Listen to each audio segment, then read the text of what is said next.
He ultimately killed himself. Joining us right now in Lafayette City Parish Councilman Keith Patin.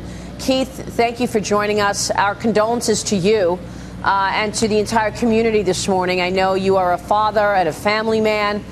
This cannot be easy. How is the community reacting to this horrible tragedy so far? Well, it's pretty surreal. We see this kind of stuff on the national TV. Unfortunately, now we're on national TV because of this. I have confidence that the law enforcement, our local people, Chief Kraft and Colonel Edmondson, have it under control.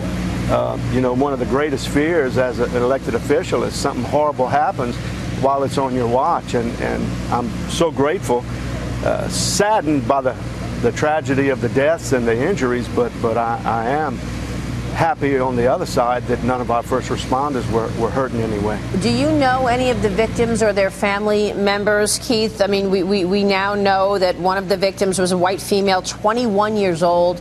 Another victim was 33 years old, another white female. Of course, there was 9 others who were injured. Do you know any of the victims? I don't believe that I do at this point. I did hear the list that Chief Kraft was mentioning. Lafayette's not a large community. Within the city limits here, we have about 127,000 people. This happens to be in my district, and my district's 25,000 people or so, but it's small to the point where you couldn't hardly ever come to the movies and not see someone that you did know. So I know the community was on pins and needles to get some names, because everyone's figuring that, if you don't know someone, you know someone who did. So it's terrible. We plan, we have systems in place and processes, and hope that you never have to use them. But unfortunately, in the world we live in, bad things happen to good people, and it's terrible.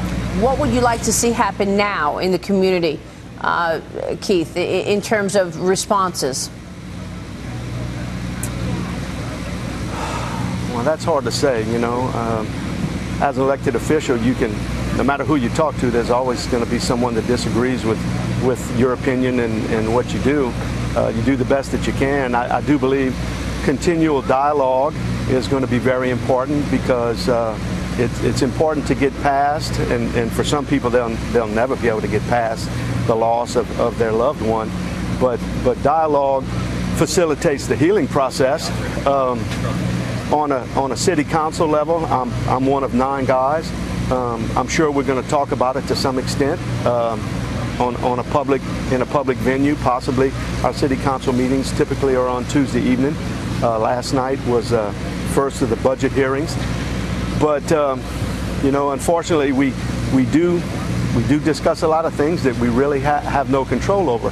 Our constituents call us with issues that are a federal nature or a state nature, and it's beyond our ability to take any action. But I do believe that we're a spiritual community, relatively close-knit, and I know there's going to be a considerable dialogue and reaching out from several different areas to people for us to talk this through and try to make some sense of what's happened. Keith, thank you very much for your insights. We appreciate you joining us on such a tough day. Thank you very much. Keith Patin in Lafayette, Louisiana. We'll be right back.